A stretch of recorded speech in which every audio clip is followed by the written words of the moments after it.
Well, good morning, good afternoon, and good evening. We're into the afternoon of day one of the siberXchange from this beautiful facility here in the town of Ajax. The facility is called the St. Francis Center, and I want to thank Mayor Sean Collier and his team, along with the team at siberX, for making this venue happen. More importantly, I also want to underscore that we're gathered on the lands of the peoples of the Mississaugas of the Scugog Island First Nation. The land is protected under the Williams Treaties. My name is Ali Hirji, lead on the siberXchange advisory, as well as a project lead and faculty member at Durham College. In the morning today, you joined my colleague Kashif Pervez, the CISO at UHN, to talk about two topics. Along with his other colleagues, he spoke about the aspects of how not just in light of COVID-19 are we seeing an increase in the number of attacks, that is volume, we're also seeing a substantial increase in the frequency. We then met with Dr. Ann Kavukian, where we spoke about the importance of not just securing our systems, but securing our users. And now that you've hopefully had a nice lunch, breakfast, or dinner, wherever you're logging in from, we're now going to move into the aspect of risk and risk management. Engage me for a second, if you will. What do we mean by risk? When we talk about risk, put it in a sentence. We say some things like, so-and-so institution is at risk of being attacked. But we also reverse that to say, no risk, no reward. High risk, high reward. When do we take risks? When do we not? When do we find the right balance? Especially in healthcare, when are we required to take certain risks, and what are the protections should something go wrong? You know, my colleagues often tell me that risk is not just a mathematical calculation, it's a psychological calculation. And today for this session, we're being joined by the very best minds to talk about risk from a healthcare perspective, a security perspective, and an education perspective. I'm going to turn it over to my esteemed panelists and have them introduce themselves one by one. We'll start off with our friend from Willis College, Rima Aristocrat. Rima, you've been someone I've looked up to quite a lot. I've followed your work, especially in the world of education and training. Rima, can you take the next 30 seconds just to quickly introduce yourself, where you're logging in from, and what is your interest in today's panel? Rima? With pleasure, Ali. Let me just start. Good afternoon, everybody. No matter where you are, good morning, good evening, good afternoon. And I wanted to really start with a congratulate siberX for taking your mission to the reality, especially times of the pandemic where people are starving for communications. They wanted to get together. They wanted to share experiences. They want to learn from each other. And for that, I thank you so much for inviting me today. My name is Rima Aristocrat. I happen to be very fortunate, first female and first immigrant woman to lead Willis College. Willis is a 156 years old college, established originally from Ottawa. Yep. We are a private career college, and our mandate is to deliver industry-led job-ready skills training in the shortest period of time. Over the 154 years, Willis has produced some of Canada's top talent in the business, in the healthcare, in technology, and latest our time to claim is the cybersecurity. Besides the Willis College, I'm a founder of TechnoWave, Canada's first national Aboriginal IT training, and a veteran-friendly transition program, and very much involved in a women in technology. I have 4 daughters, I have 4 granddaughters, so it's all about go, girls, go. So I so look forward to sharing this stage with Sherif, with Gilbert, and learning from each of you, each and every one of you. Learning is the key, so I thank you for it. Rima, thank you so much for that wonderful introduction. I'm going to pick on 2 things that you mentioned, which is, number one, the work that Maddie and his team have done. They've built community one handshake at a time and realized the importance of connections at a time when we felt so disconnected. So I want to congratulate the team at siberX. I know that they must be busy backstage and doing everything else that they're doing, but yes, I agree with you. Not only have they allowed us to connect in more ways than one, but they've also brought an important element of diversity, not just to the topics, but the community, which allows me now to take flight to our friend who clearly is somewhere, I'm going to assume maybe in Oyster Bay, Tanzania, but he says he's in Istanbul, so we'll believe him with that. Gilbert, very quickly, can you introduce yourself and talk to us a little bit about what you do? Gilbert? Thank you so much, Ali. It's a pleasure to join you. It's a pleasure to join everybody. Pleasure to join Rima. Pleasure to join Sherifat. And I look forward to a wonderful exchange. So I'll go just directly. First and foremost, I want to thank you all for organizing such a wonderful session, which is timely. I mean, we are in the point of COVID-19 pandemic.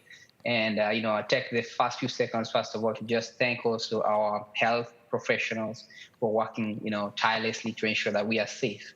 And, it's a wonderful opportunity. And we thank them wherever they are in Canada and across the world. Now, to introduce myself, I'm Gilbert Nyandeje. So I'm the founder and CEO of Africa Cyber Defense Forum. Africa Cyber Defense Forum is a continental platform that engages private and public cooperation in Africa with regard to cybersecurity agenda on how can we secure the African cyberspace. Apart from that, of course, I'm a practitioner. I'm in cybersecurity. I'm a founder of a cybersecurity company that has operations across Africa. It's called Invoice. And our goal or our services are more in cybersecurity, threat intelligence, risk governance, risk and compliance, penetration testing, everything end-to-end in cybersecurity. So it's a company I've run for now 6 years, and we're just helping one day at a time, helping secure the African cyberspace. So that's who I am, and I pass the mic back to you to the studio. Thank you so much. A very strong introduction, and I want to thank you as well for not only being so open with your communications. I've always said this, that the best workers always work with the door open, and I really appreciate that your door was always open to remain in connection with both myself, Maddie, as well as my students from Durham College. So thank you, and I look forward to the engagements very shortly. I'm going to take flight back from both Oyster Bay and Istanbul and come back to Canada, where we are nearing the end of summer, but we're still in warmer climates. Sherifat, I believe that you are a couple of days old in Canada, relatively new to our ecosystem here. And I also know that from a certification perspective, you're also a certified CISO. So can you take the next 30 seconds or so to tell us about the journey to Canada and what are your cybersecurity superpowers, if you will? Well, thank you very much for having me. And like Rima and Gilbert said, it's a wonderful thing you're doing here. And I feel very privileged to be part of this. There couldn't have been a better time looking at the situation globally with COVID and a lot of cyber risks that currently exist. So this is a wonderful thing, and I really want to extend my gratitude to the whole of the siberXchange team. Thank you for doing this. My name is Sherifat Akinwonmi, originally from Nigeria, currently living in Canada. Pretty new, like you said, just about few weeks old. So I'm excited about the opportunities that this will hold. I'm particularly excited about this conference because it's an opportunity to talk about the cyber risks in the health sector. I work with GSK, a pharmaceutical company. Yep. I look after the technology for Nigeria, South Africa, and Mauritius.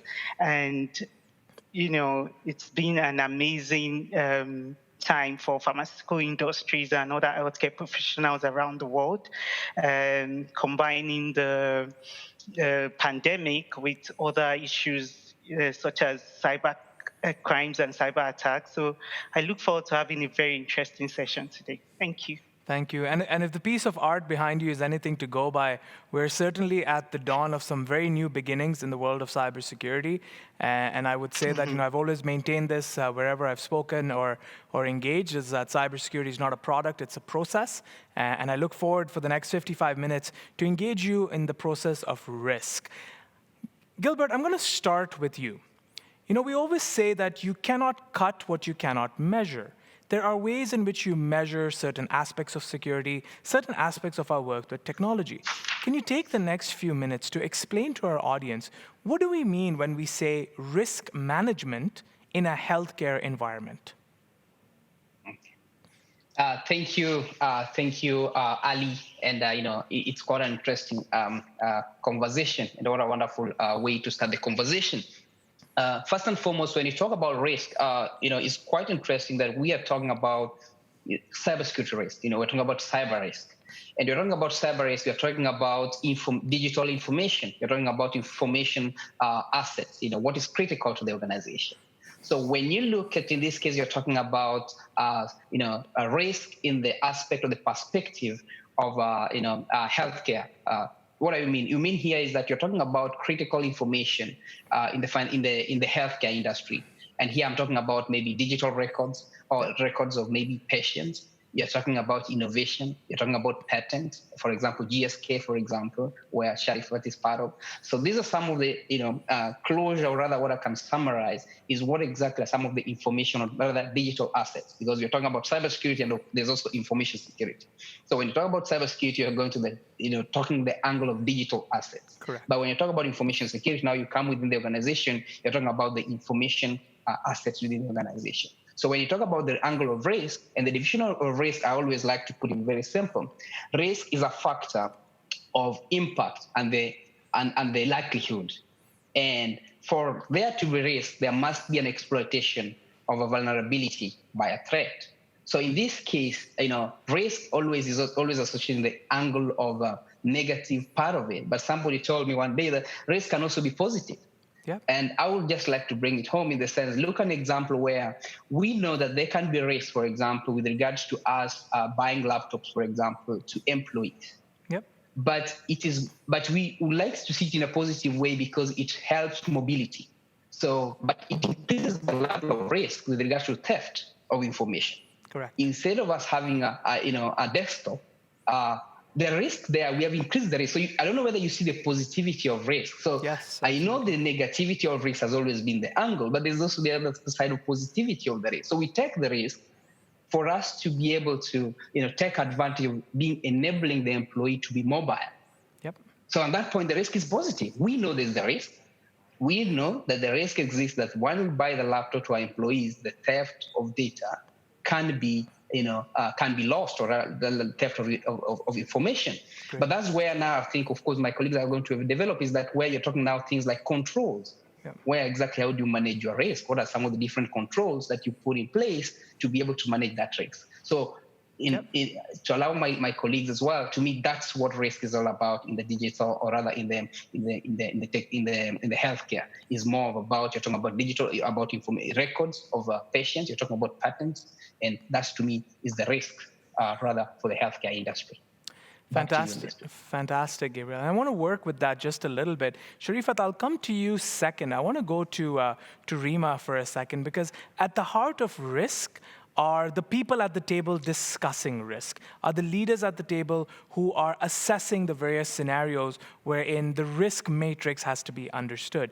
Rima, can you talk to us a little bit about how you approach educating cybersecurity professionals on this aspect of risk? And the reason that I came to you is that, as you heard from Gilbert, it's not just a matter of understanding the technical knowledge behind a particular product. It's really about talking through and thinking through and quite literally knowing how to communicate about risk.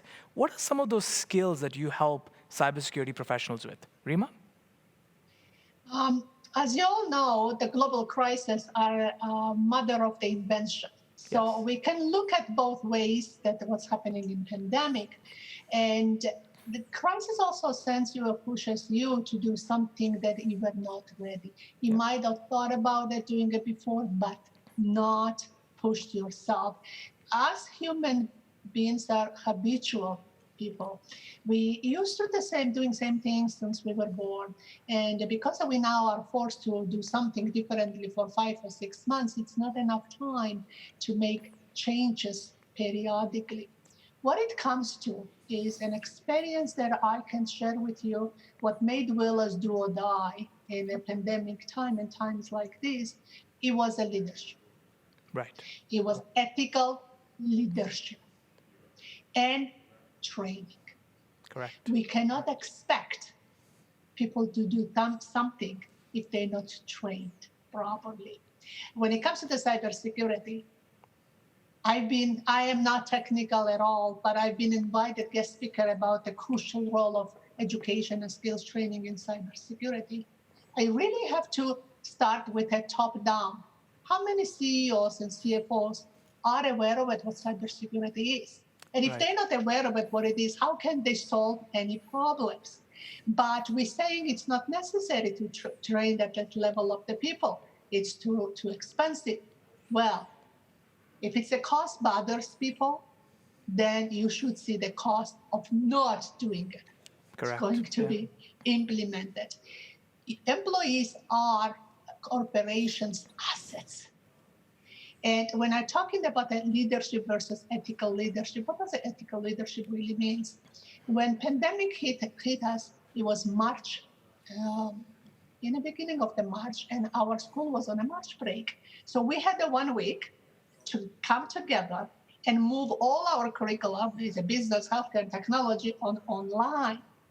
That was scary because we didn't know what we were doing, how it's going to happen. So what we implemented and was most successful is having weekly meetings with our employees. We got together, we update them every week, we ask their concerns, we share their information, and we celebrated their choices. Yep. That created kinder, gentler, thoughtful relationship. And people appreciated that. Absolutely. They went beyond and above what their job description was. And I said, we have to do this. We have to make a difference because when we're talking, until the pandemic, cybersecurity was the biggest issue and still is. Yep. Just because we are now preoccupied with the pandemic, it doesn't mean that we shouldn't be ignoring the cybersecurity risks and the breaches that's happening right now. In Canada, I just read recently 48% of Canadian businesses not prepared technically to deal with this pandemic, and the ransom and the hacking and all these incredibly costly things are happening to them. So we have to take a look at and say training is everything.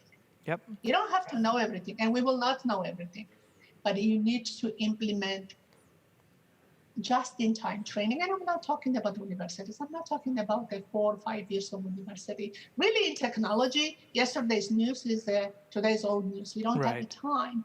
Correct. So, but keep on going. Be gentle. Yep. We're dealing with human beings. Yep. We are all scared. We need to understand why, what we're doing, why we're doing, and remind to each of us, we are there in it together. 100%. We can do this. We can make this happen. But there are leaders that concentrated on, oh my God, how much money is going to cost me?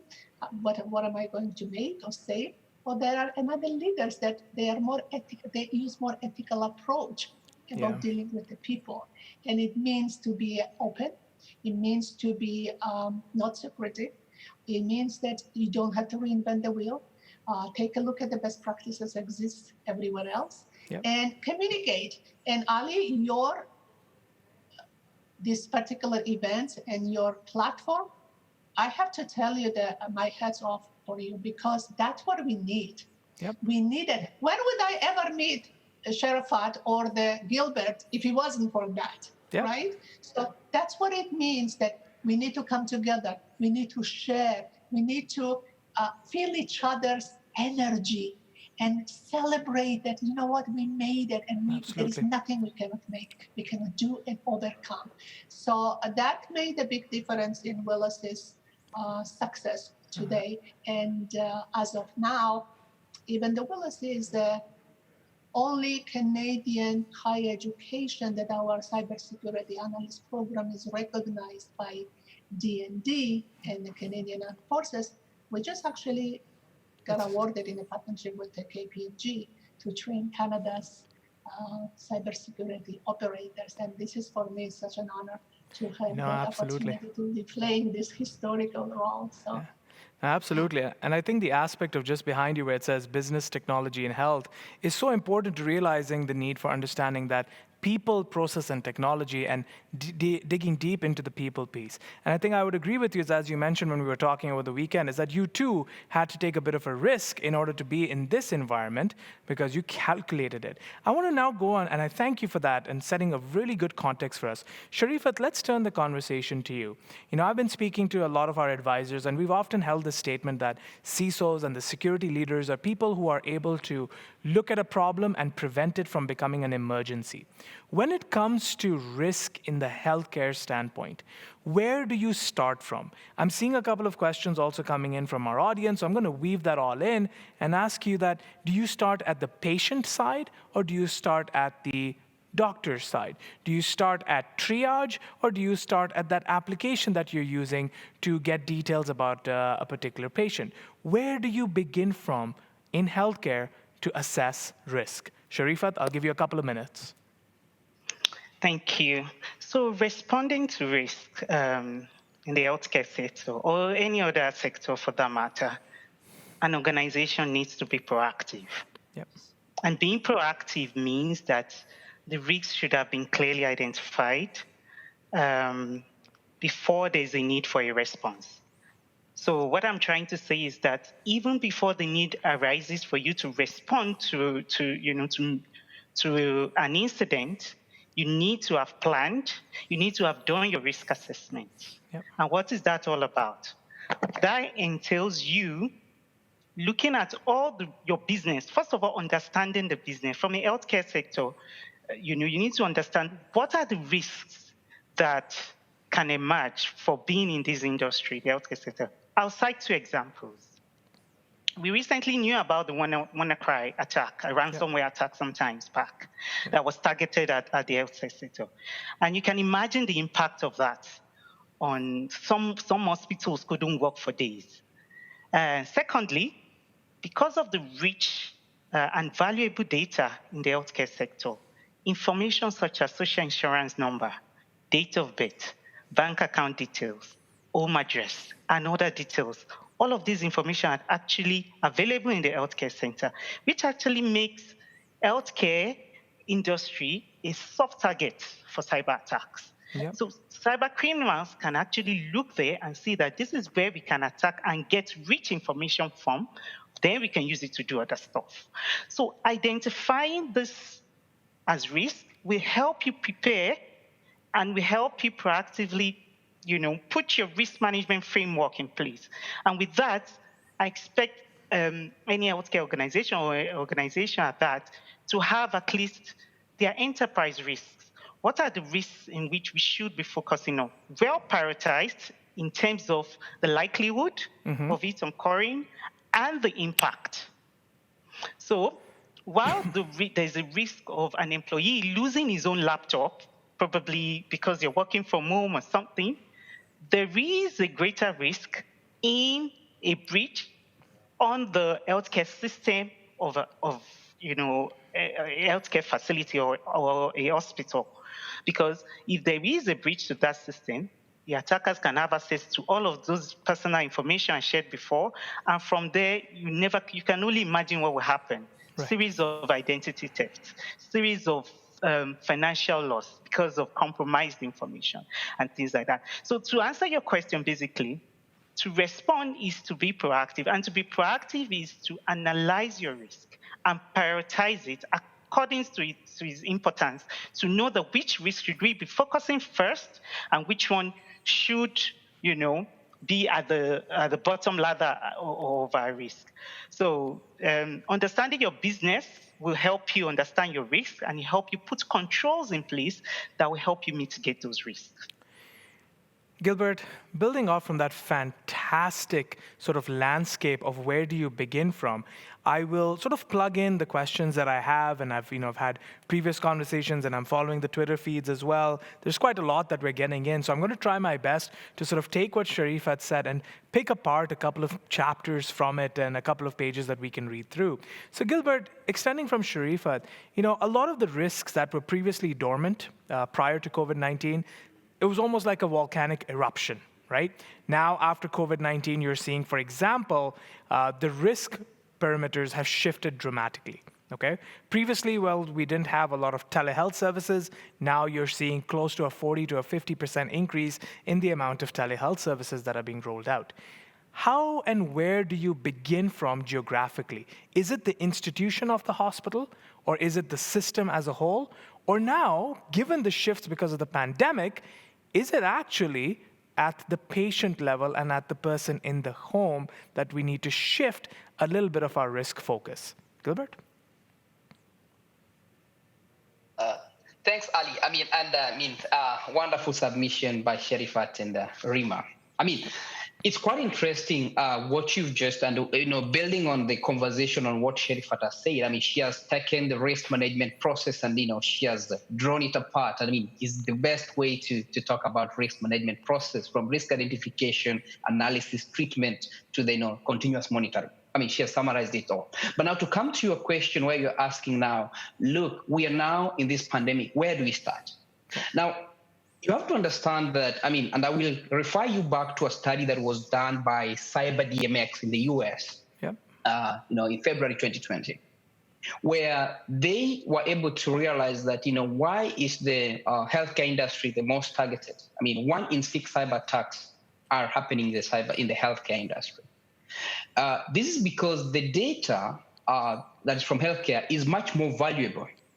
If you talk, for example, in the sales on the in the dark web, for example, one record is being sold at, for example, from that report, it talks about $1,000 compared to just $1 for a credit, or for example, social security number, or $110 in comparison to, for example, credit card numbers. So it shows you what value is there for a healthcare record or healthcare information.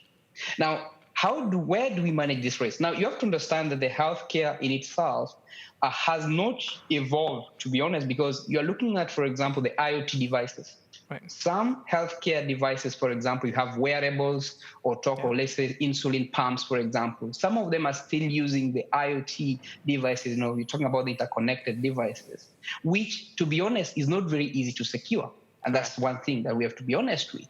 But the risk management now starts from how to manage this risk also starts also the angle of manufacturer. Before you go to the manufacturer themselves has a responsibility.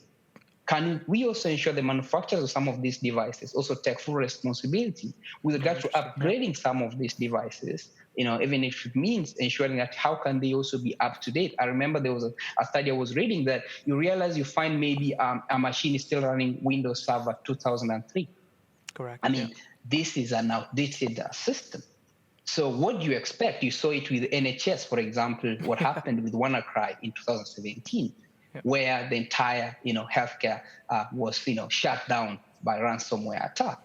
So you realize that even before we look at the angle just of, the patient side, but there's also the system.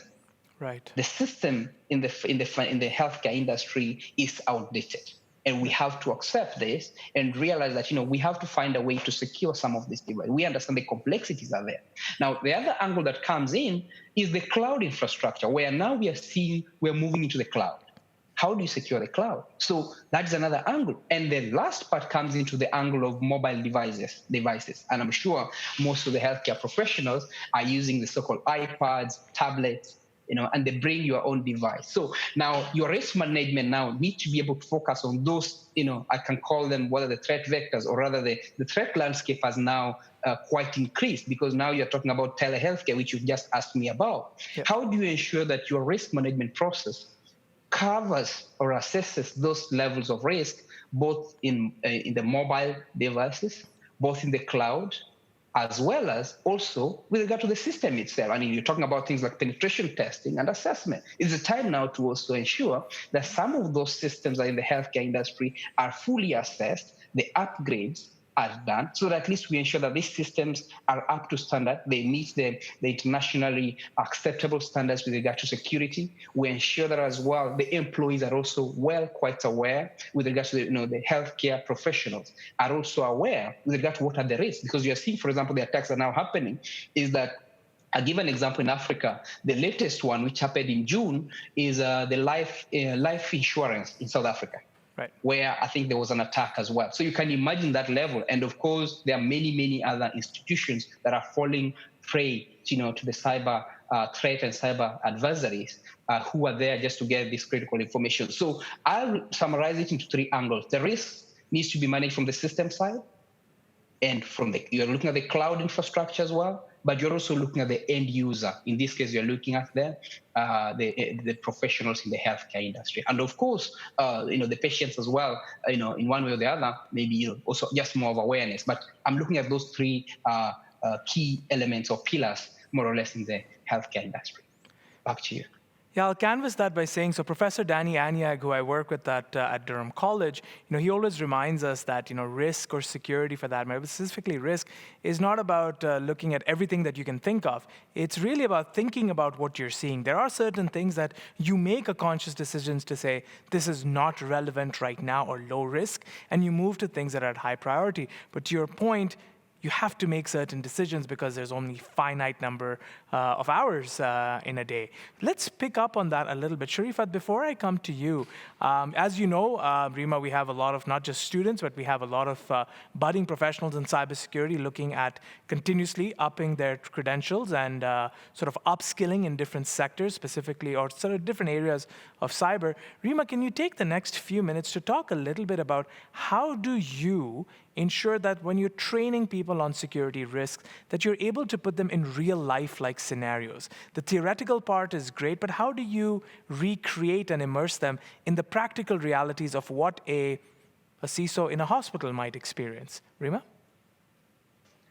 Wonderful. Before I go to your question, I just want to add the comment for Gilbert and Sherifat had an amazing brainstorming here. Yeah. We have professionals who do know what to do, who want to be proactive. But if you don't have a higher management buy into it and supporting what they're recommending, it's not going to move anywhere. So you have to bring the higher management into it, and you need to make them aware of it, that risks of not doing it, risks of not moving it ahead. But what an amazing, I'm not in the healthcare industry at all, it's not my expertise, but I thank you so much, both of you, because I just learned so much more. So I'll move on the importance of the practical experience. Originally, 7 years ago, when Fortune 500 companies approached Willis, we were doing our network training and certifications and doing our curricula the best we could, but it was not until the industry came to us. And particularly was Fortinet from the California, it was Sophos from UK, and Checkpoint from Israel. And they said that they need talent pipeline and they need to develop the talent in this industry, but besides the technical training, they need for them to have soft skills training. They need their employees to be able to talk to high-level enterprise clients and understanding of Fortinet utilities, the Sophos, the Checkpoint, and so forth. So what we decided to do is that I asked actually the senior vice president, what would you contribute to build something like that? It's not existing. Everybody talks about it. Everybody knows that academia has to get together with the industry, with the government, with the community, talk, and nothing's really in action. So Fortinet actually made a press release, and the Wall Street Journal even issued that press release. They committed $1 million contribution, not in money, but equipment. So they provided us their equipment to build a cybersecurity lab. And then the same was repeated by Sophos and Checkpoint. So they flew their professional resource managers from New York, from California, from UK. And we sat down and we said, okay, this is what Willis has. They said, that's what we have. That's what we need and nobody has. And Willis being ministry approved college, we cannot just implement any training without the approval by the ministry. So we developed right away and implemented training. When it comes to the soft skills, and I'm talking about the cybersecurity leadership, I was very fortunate to meet amazing person by name of Dr. Mansour Hazib. I don't know if any of you heard him. He's been called by Dr. Cybersecurity himself, which we are partners now. I'm just so honored to work with him. And I said to him, here, take a look at my curriculum. What is missing? And he said, you know what, this is very good, that you're doing right things, but let me give you the 2 weeks of cybersecurity leadership courses to implement it. Now, when we had all this equipment in one big room, it allowed us to create a cybersecurity academy. Now, what does academy mean? Everybody teaches in classroom training. Everybody has their industry certifications, their theoretical, their exams. what can we do very different that will allow our students to have a hands-on actual experience? At the same time, we were very, very fortunate to have a lot of military personnel joining Willis College. And for them, offensive and defensive was the term that they're quite familiar with. Yeah. They come with secret clearance, and they still want to serve their country.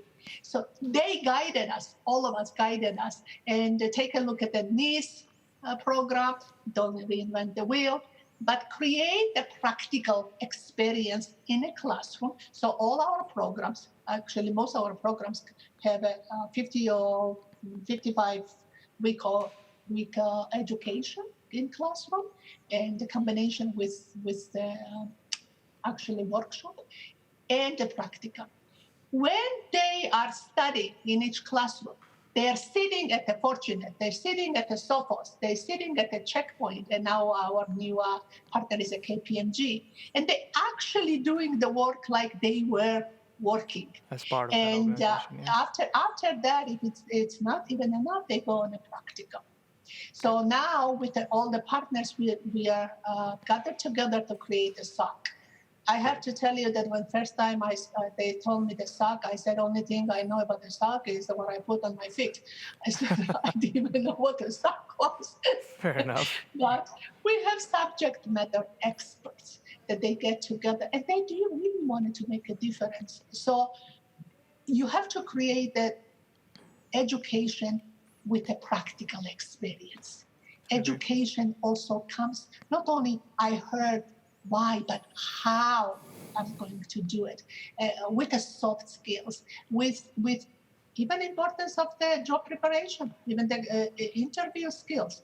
A lot of people are incredibly knowledgeable, but they can sell themselves. So you've got to combine all the elements together in order to create the leading and the person that can compete in the workforce. Yes, right now, cybersecurity operators and analysts are in demand. It's not always going to be in demand. And people need to compete. We were very lucky that our student bodies are not young people. They're not from a high school. We have adults. 60% of my students have university degrees. Right. So they have a degree in other areas, so they can combine and they can bring together. But practical experience, co-op, having the ability to students sit in the environment where they have $1 million worth of equipment. And what they also doing is not only that they provided us equipment, but they guided us, they upgrading, and they hiring. Most importantly, they hiring and with our graduates. Those are ingredients that became a best practice for us right now. And I was invited actually in New Brunswick, CyberNB. I heard that presenter from Israel was talking about their best practices. And I'm going, wait a second. There are a lot of parallels there. We're just not saying it. Canadians are very humble not to say anything. And we actually got a partnership going on right now. So take a look at what people are doing. Don't reinvent the wheel. Best practices. Look at the Gilbert and the Sherifat just shared with us. Use all this information. And your platform, my dear Ali, will allow to do just that. Thank you so much. And I'm going to build from that and sort of come back to Sherifat. And there were a couple of points that Rima brought up and also that Gilbert brought up, which is on this aspect of being able to immerse ourselves in that corporate environment, assessing and looking at information within a SOC environment, which brings out, the most important word, which is data. You and I know very well that a lot of our risks now are assessed through the sources, the production, the retention, the storage, processing of data. And you and I both know data is sort of the new oxygen that we breathe in. A question that's come in, which is very, very unique, and I'll do my best to do justice to it, and that is this aspect of we're now gathering healthcare data, not just from IoT devices, but also from devices that are in the hands of other people but are getting our data. And the example that's been cited is that, for example, when you're entering a shopping mall, somebody there takes your temperature and that data gets fed into some application somewhere that is obviously storing it and doing whatever it needs to do with it.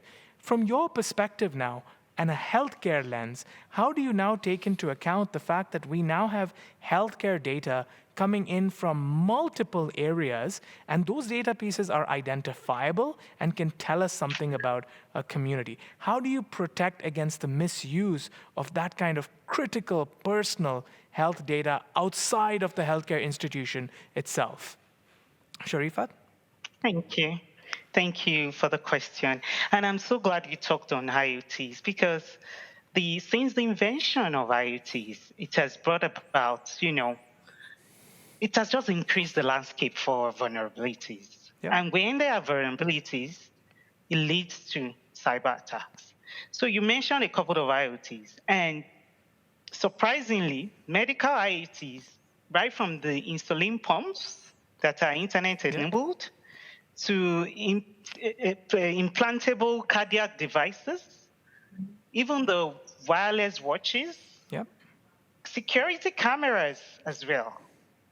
You can't imagine the amount of information all of these devices actually have. And as a result, the kinds of attack that can actually, occur due to this exposure is enormous, which means that if the proper things are not done, for instance, when you have a new device, what should you do? The first thing you should do is to change the vendor defaults, change the configuration, the basic ones. People have internet devices at home, but you find out that your neighbor can even access it. That's because you're still using the default configuration. You have your IP camera probably for different reasons. You want to just, maybe for people with children, you want to know what is going on when you're not at home, if they have a nanny or things like that. But how secure is this camera? Where is the information going to? Who has access to it? So the first recommendation is understand if you really need this device. Understand what kind of information should you even be giving out, knowingly or unknowingly. You go to the shopping mall, like you said, and then your temperature is taken, there are CCTV cameras everywhere. All of this information are being, shipped somewhere. What kind of security is being, is implemented to make sure that that pool or that storage of information is actually secured? Who has access to it? What kind of access control is in place? All of this is now being managed through the frameworks and regulations. Okay. And it has to do with a bit of our privacy as well. And this is where the government comes in. There are a lot of acts and regulations around. In Europe, there is the GDPR about personal information. I know in Canada, there's the PIPEDA, PIPEDA as well, that defines the kind of protection and the kind of what you should do with people's personal information.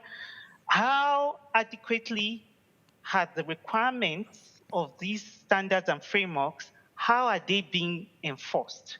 How are they being checked that the people who are supposed to do the right thing are actually doing it? So while there are lots of frameworks and standards that give the requirements, are we sure that it's being implemented and people are doing what they're supposed to do?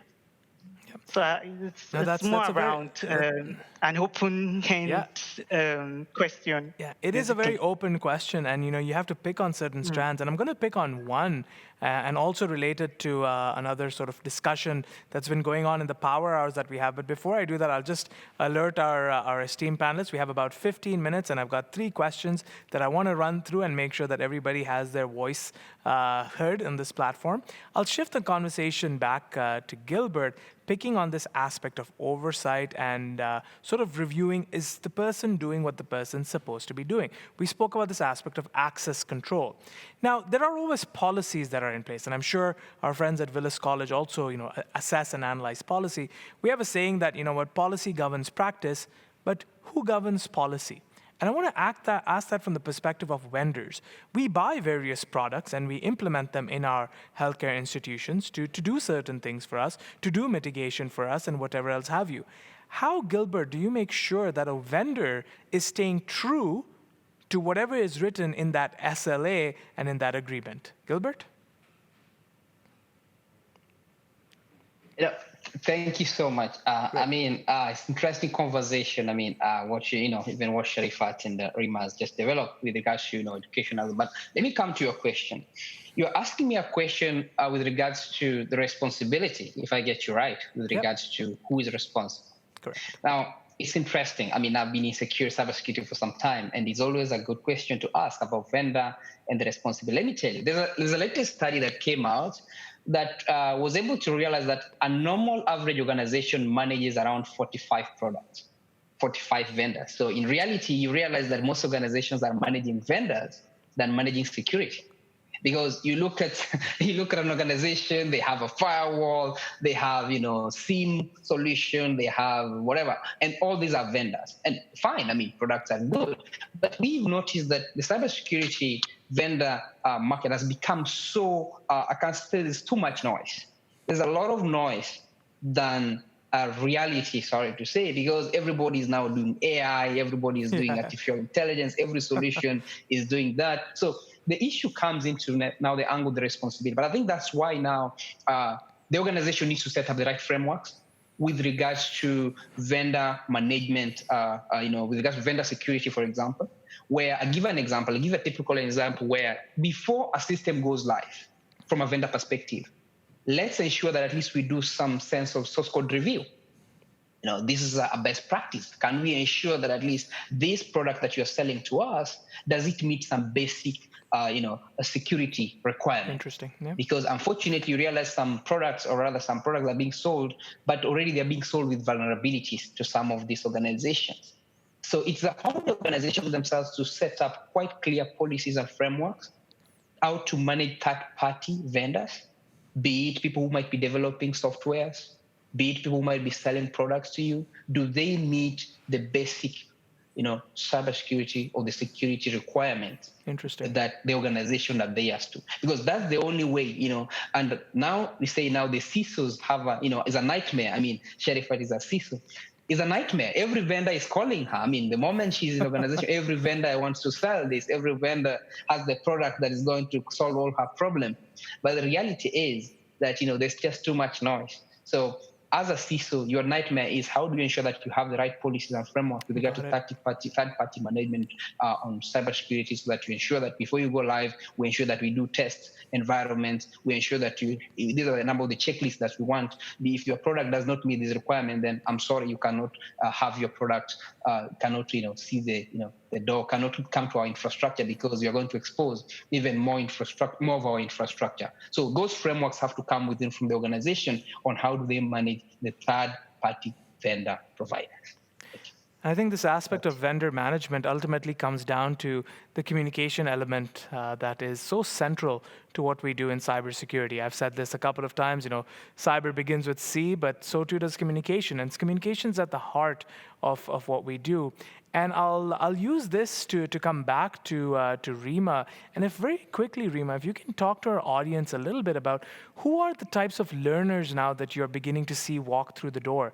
Is it just people are interested in cybersecurity from a technical perspective, which is, I want to know how to, hypothetical example, I want to know how to be the very best in managing firewalls, as an example? Or are you now seeing people from other sectors who may, like yourself, not necessarily be quote-unquote techies, but have a role in making sure that the vendors are reviewed and modified or communicated with in the right secure frameworks?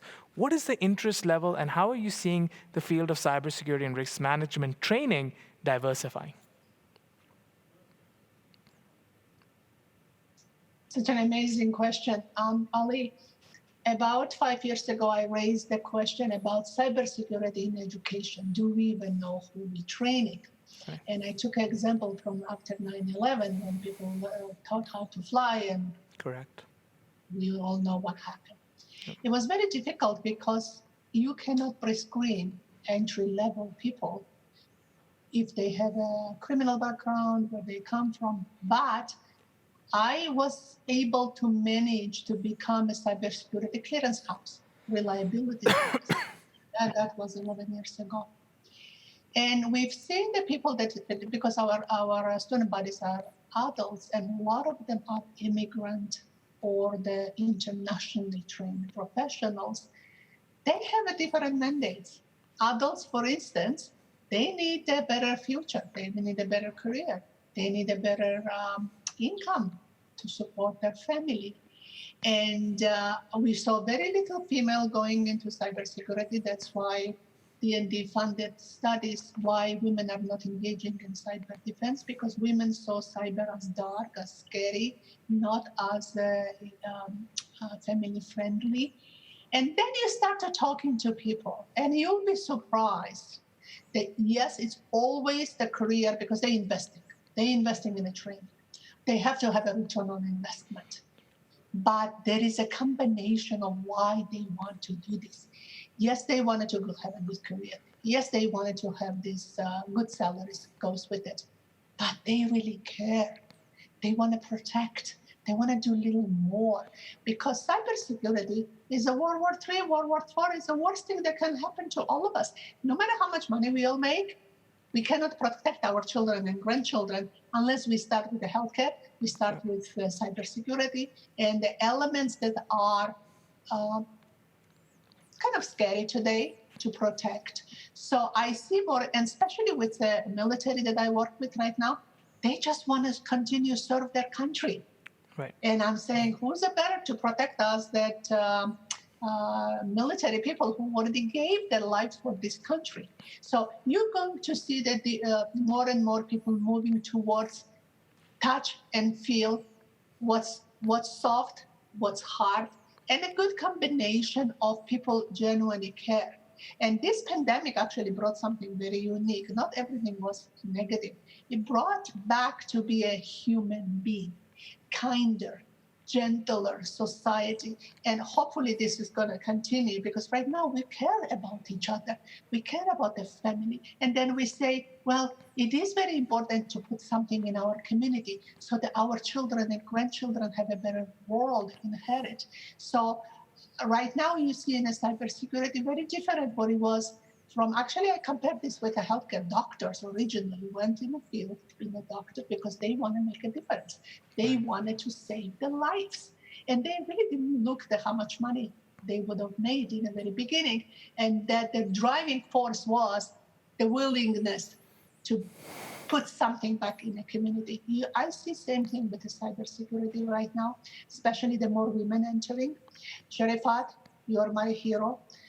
I'm actually going to have another global forum very soon in October.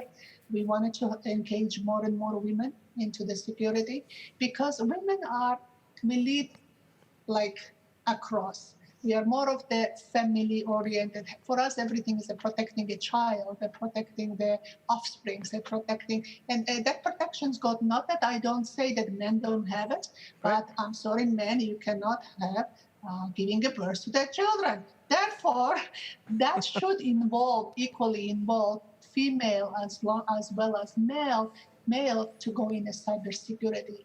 And younger generation, I have 5 grandkids, and 1 great-grandson is too young. They really care about the future. They just care about the world. They just want to make sure that going in careers where they have the ability to contribute into the protection. And those are the movements that I see that makes me hopeful and makes all of us hopeful that people are going in a cybersecurity for the right reason. Yep. And I think on that message of hope, we need to now peer into just a little bit about the ethics of hope as well. All of us are in this situation right now of the pandemic where we are hopeful that we will be able to come out of it. At least within Ontario, the statistics are looking positive. But of course, there are 2 sides to the coin as well. And I want to take this aspect of hope to see that and how it relates to risk. And I'll come back to Sherifat. And the reason that I'm coming to you specifically is this aspect on how we are now reporting on our healthcare practices, how we are now reporting on what we're seeing in terms of infections related to the pandemic and cures. I ask this because now you're seeing a lot of institutions or a lot of media facilities and larger enterprise are reporting, for example, if they've had a case of COVID-19. Shopping malls is a good example. Schools, if they are open or providing some trades of services, are reporting if they've had a case. other areas and jurisdictions with larger operations, buildings, etc., are reporting. Not just reporting to the public, but reporting internally, microing almost into that point where it almost tells you who the individual was, close to who the individual was, what facility they were working in, so on and so forth, so that everybody can be taken care of in a certain way. What is the responsibility now on us as citizens when we know certain things related to healthcare? How do we now maintain confidentiality? How do we now educate the citizens on being aware of risk and best practices communicating such sensitive data? Sherifat? Yes, great question. Thank you, Jordan. But just before I respond to that, I just wanted to say thank you, Rima, for what you do.